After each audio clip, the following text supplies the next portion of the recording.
Uqaashan iyo waxgarad kale oo ka soo jeeda gobolka Togdheer oo shir jaraa'id ku qabtay hotel Burco ee magaalada Burco ayaa ka soo horjeestay shir uu ku baaqay boqor Cismaan oo Maxamuud Buurmadow oo dhex mari doona beelaha galbeedka Burco iyo sidoo kale bariga Burco waxaanay uqaashan shirkaasi ku tilmaameen shir aan loo baahnayn waqtigani iyagoo sheegay in Soomaaliland ay ka gudubtay nidaamka beeleedyada oo ay gudubtay nidaamka xisaabta qaranka shir munaasab ah maanta inaanu ahayn mar hadaanay jirin wax marxalad duruufa oo keensata in laga shiro mar hadaanay jirin mar shirkaasi maanta Soomaaliland waa ku dheeraa qabanqaabadiisa shaqo kuma lihin taladiisa shaqo kuma lihin ka qaybgalkiisa shaqo kuma lihin sidaas aanu leenahay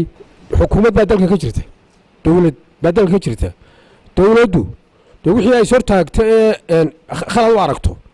dana khalad baan u arkayna waxaanu taageersanahay xukuumadda jirta ayaanu taageersanahay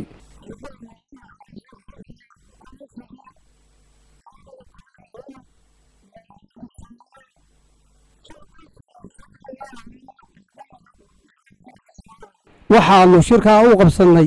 shirar aanu dhagaaya ku soo dhacayo bari iyo galbeed oo leed burca lagu qabanaya annaga odayaasha haddaanu nahay warkaa aanu maqlayno hadduu dhaco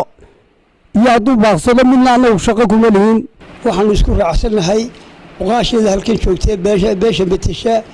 iyo wixii naga dambeeyaba aanu isku raacsanahay shirarka la yidhi burcay ka dhacayaanoo way jiraan kuma jiro annagu waxa aanu annagu u shiray shirarka la leeyahay burcay ka dhici doonaan beela ka mid ah inaananu annagu ku jirin